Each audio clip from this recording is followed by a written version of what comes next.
You are Locked On Cowboys, your daily Dallas Cowboys podcast. Part of the Locked On Podcast Network, your team every day. Locked on Cowboys. Locked on Cowboys. Welcome back to the Locked On Cowboys podcast. I am Marcus Mosher. I'm joined today, as always, by Landon McCool. You can follow him on Twitter at McCoolBCB. And we've got a special guest for you guys today. It's Joe Trahan of WFAA, the lead sports anchor, to talk about the Cowboys' upcoming game against the Washington football team. Joe, thank you so much for coming on. How are you doing today, sir? I'm doing fantastic. First of all, Marcus and Landon, thanks so much for having me on, man.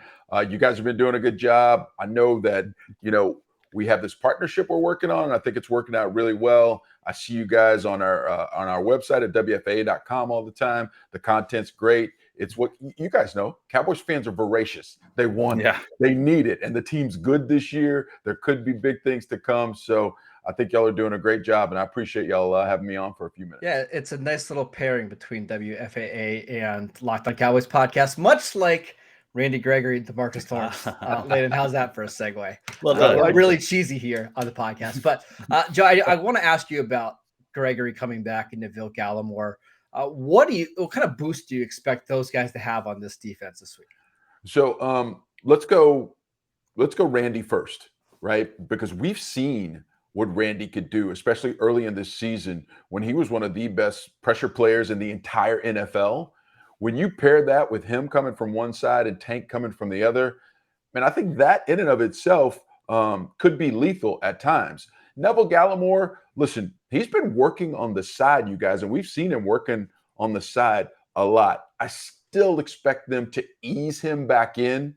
So that push in the middle of the pocket, I don't know how much he can bring right off the bat, because he will have to gear himself back up. There's nothing like playing in an NFL game. You can't simulate that. No matter how many times you get on resistance cords and go up against the sled, there's nothing like it. So it might take Gallimore a little more time, but I just want to see. I want to see Tank and Randy Gregory as well as Micah Parsons.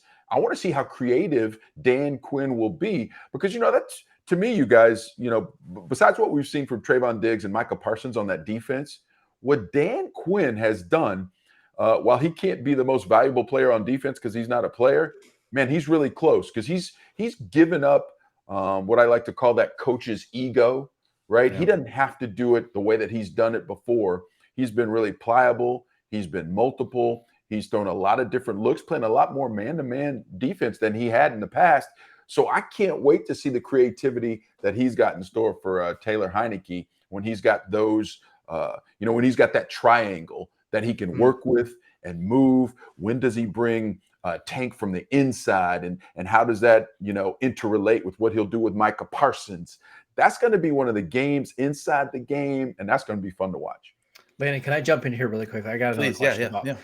So for Gallimore, I think you're right. It's going to take Gallimore a little bit of time to kind of get back up to the speed of the NFL, because his last game was what? Was it week 2 of the preseason? Something like that?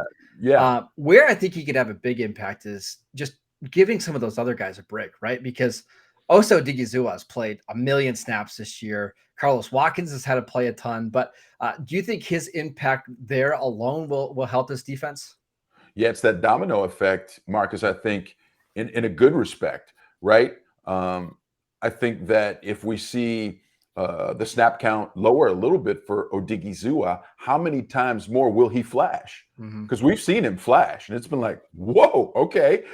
Cowboy fans could get used to that. And with the way that they will run the rotation now, with adding not just another piece, but what will eventually be an impact piece and a pretty darn solid piece right out of the gate, I'm looking forward to that as well, because it's only going to help that defensive line. And you guys know, especially with the way this defensive line has worked in the past several years, it's had to be strength in numbers, right?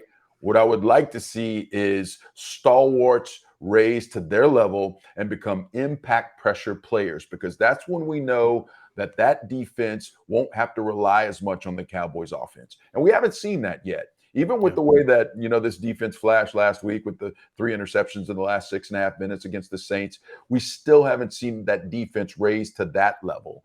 But when you get more than solid pieces and impact players all throughout that defensive line, with them all rotating in and out, I do think it could mean good things for that Cowboys defense. I got one more question about the defense before we move on to the offense, which is obviously where everyone really wants to get into. Of course. One of the position groups that we're hoping to get a boost from this kind of influx of talent back into the team is the linebacker core, oddly enough, because you're getting these guys onto the defensive line.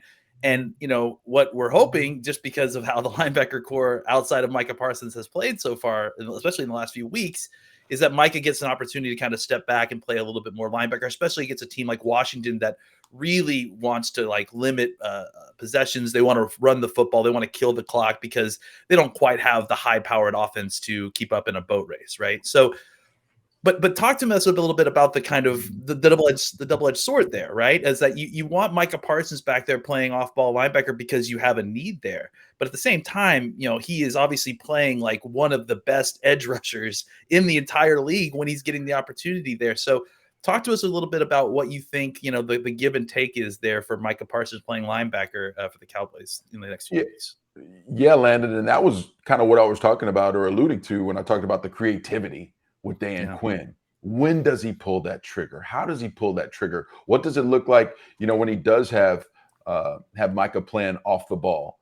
I think part of what we will also see is, especially with Neville Gallimore, when he is in there, when he can be that stout guy who can absorb some double teams, that's when you might see Keanu Neal have the opportunity at least to make a few more plays. Leighton Vander Esch has been struggling mightily lately. And it's been hard to watch, guys. It really we talk about him every day on this podcast. How bad he's been. It jumps off the screen at you, and you're like, Leighton, what the hell's going on? But if he gets a little more cover, right, and he doesn't have to do so much, can he regain at least some semblance of what he was? And we know he may not be, because of all the injuries he's gone through and the neck problems and everything. He might not be that fly around guy who can go sideline to sideline that we all kind of fell in love with early in his career. But that doesn't mean he can't be a stout run defender in the box. And if you guys remember to early in the season, think about how well the Cowboys were against the run. And that was kind of setting the table for that defense when it wasn't exposed and when it wasn't on the field too much. It was handling its business. So I'm hoping that Neville Gallimore can help bring back some of that kind of thing, because you guys are right. Outside of Micah Parsons, man, that linebacking core has struggled.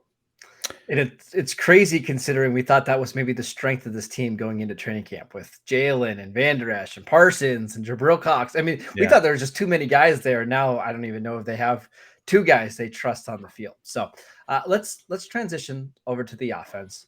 And they've been, I don't know, what do you want to say, Joe? Inconsistent over the last month, sputtering. Yeah, right? They're asleep, guys. It's a malaise, right? It's one of those things. It's like sluggish, and it's disappointing, right? Because the bar was raised, about as high as it possibly could be. I mean, as explosive, as fun to watch, because that was the thing about this Cowboys team early in the year.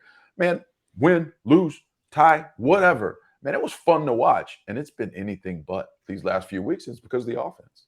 So do you think it's because they have some kind of fatal flaw, or teams are catching up to them? Or is it as simple as the NFL is really hard, and it's really hard to put up 30 points every single week? Well, here's the way I explain it, right? And you're onto something, right? Because it is hard. Let's think about calculus. Calculus is friggin' hard. Okay. And the calculus has completely changed for Dak Prescott. As it's completely changed when you think about Amari Cooper, missing a couple of games. We talked about the domino effect in a positive way a few minutes ago when we talked about the defensive line. Think about the domino effect the other way. Yeah. When you lose not only who I consider the best receiver, and I know there's this argument for CeeDee Lamb, but let me further explain that. He's the best receiver, not just physically, but it's a mental game. And you guys know that as well as anyone, right? From a mental standpoint, he has as much acuity, ability, and understanding of the offense as anyone in that receiving core. And he's the guy that Dak trusts, right? Like on 3rd and 7, that's where the ball is going, is to Amari Cooper, because he knows he's going to get open.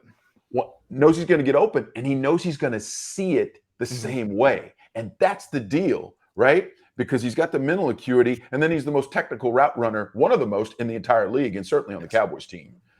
Think about it. It was funny. We were in the press box in the Superdome, and when on that 4th down play early in the game, when Dak missed CeeDee Lamb for what people thought, oh, it was a wide open touchdown, and Dak, how could you miss him and everything like this? I won't out the media member who I had a huge argument with at the time. I won't out him. I think you should. Like, go ahead. I won't. He's a good dude. We hang together all the time, but I won't out him. But I was like, bro, that's the wrong route by CD, and B, if nothing else, he turned the wrong way. There was a huge void in the inside, and if you noticed, CD turned to the outside. And that's the kind of mentality, that's in terms of when I'm talking about the domino effect, right?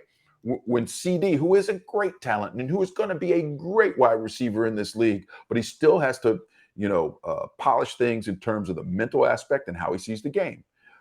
When he's the number one guy and Coop's not the number one guy there, absorbing double teams and doing all he does, it changes the calculus for Dak Prescott. And then that's just the beginning. Because the way it really gets hard for Dak is when you can't run the ball. And they haven't been able to run the ball. I mean, Zeke's in the midst of his worst 5-game stretch of his career. It's ironic because, before the season, we talked about the kind of inconsistent nature of Cooper's availability, right? Well, he's just kind of nicked up, and he's never kind of feels like he's 100%. But the truth of the matter is that I think we've learned this year that Cooper is the most consistent wide receiver. Even when he's hurt and he's out there, even if he's just a decoy, even if he's just taking attention, there's an effect that he has on defenses that the rest of the offense clearly feeds on it. And I think you're right that we've seen that CeeDee Lamb is an incredible talent, but there are times when he makes mental errors that, happen often enough that it makes it difficult to kind of run the entire offense through him the way that you do with Cooper. I kind of wanted to touch on a little bit on what you talked about with the run game and Dak's, kind of calculus and just trust there.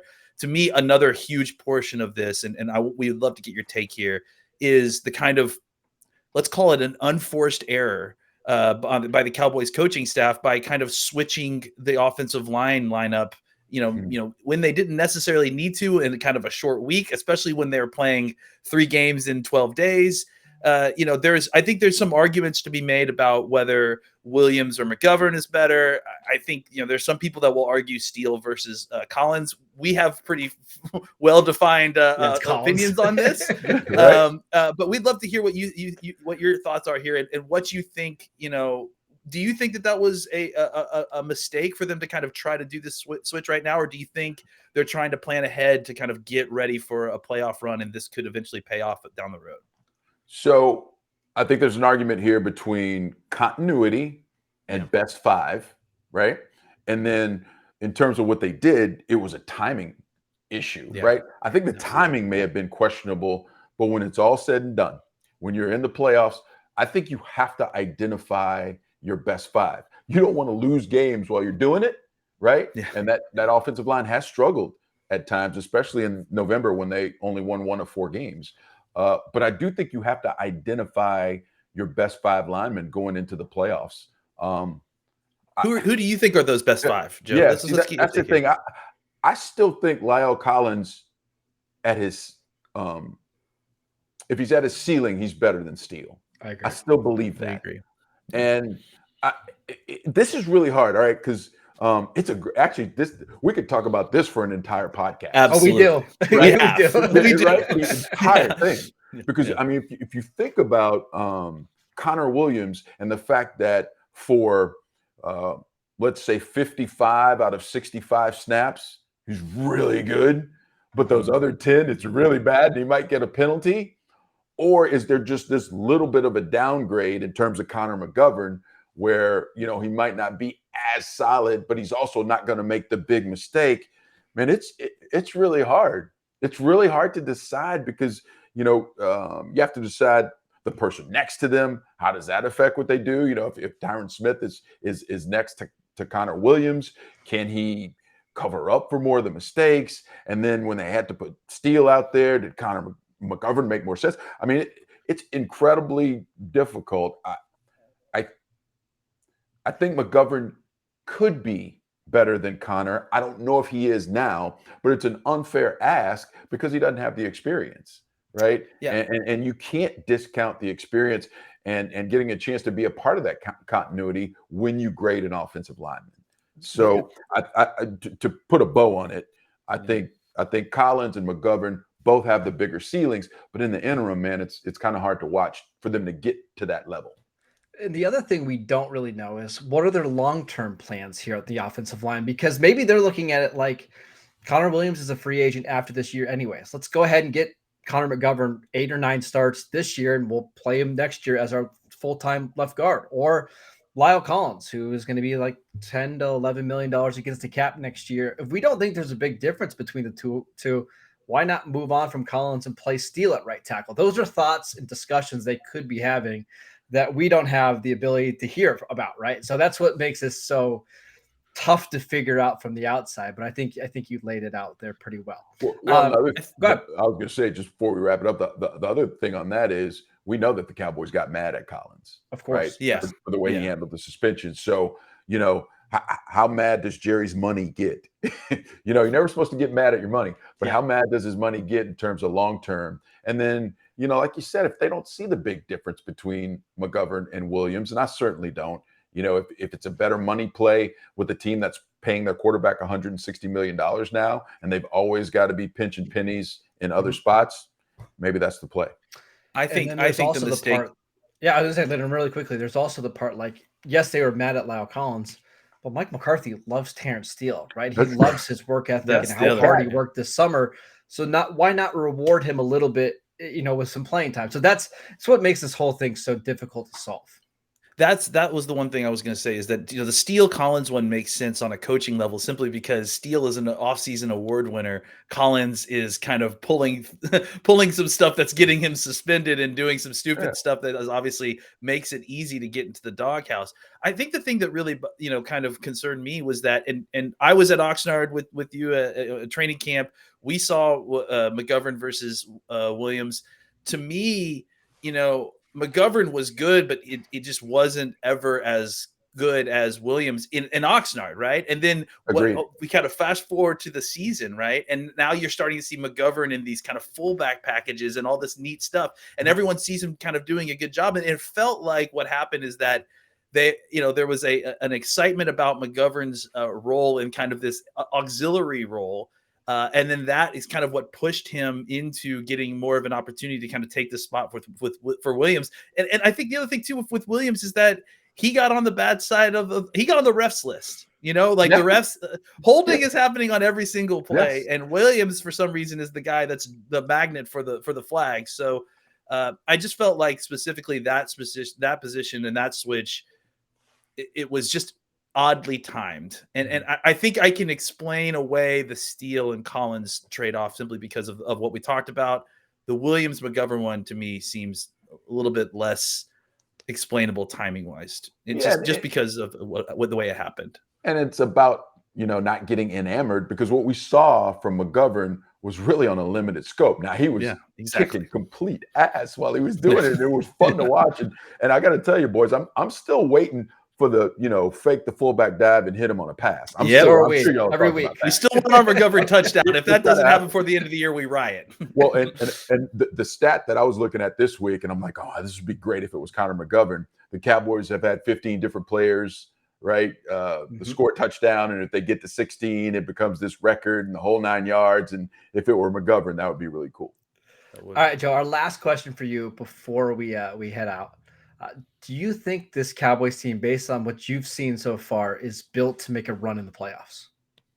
I think it's a good question, because for this one, you guys, I do kind of, I don't like to be, you know, the guy who says, oh, I've been covering this team for a couple decades now. I'm not that guy, especially with this league. It's a year-to-year league. Yes. But when I do look at this team and I think back to the 2007 team that got knocked out by the Giants, I think about the Des Cauditt team. I think about Dak and Zeke, their rookie year.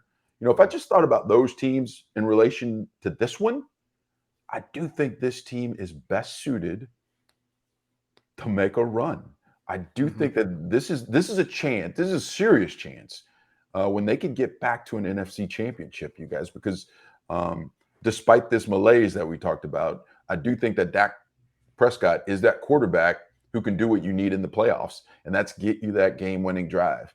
Because the NFL is set up for us to have one-score games in the fourth quarter, and certainly even more so in the playoffs. It's what they want. It's how they make all their money.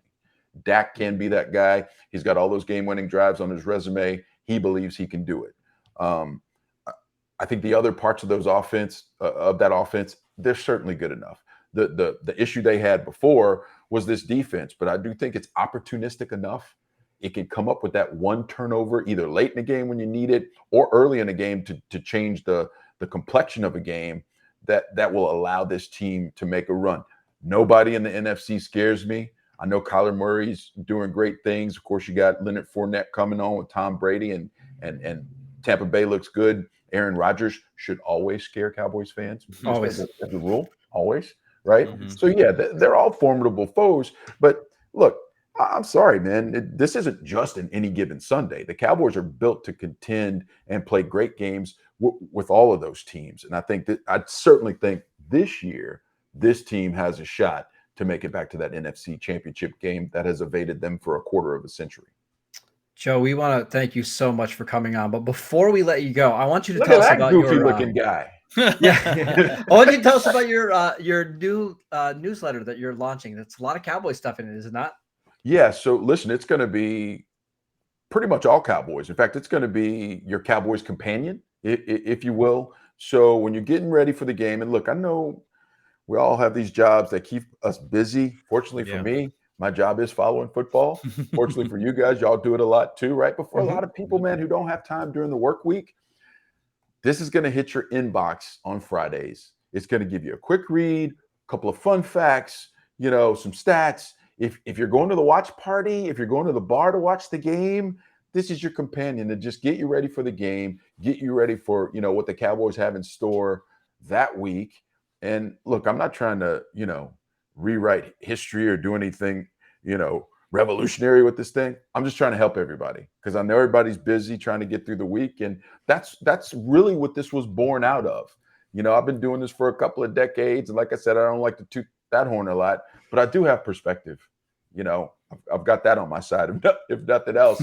And I'll share some of that perspective, have some fun along the way, cool random stats.